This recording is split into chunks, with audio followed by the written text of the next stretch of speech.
Sa number 2,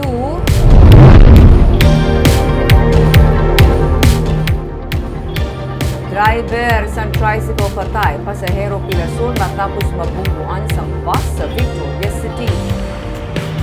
Kuha sa CCTV video ang pagbunggo sa bus sa tricycle sa Osmeña Avenue, National Highway sa Barangay 13, Siyudad sa Victoria sa Domingo sang hapon.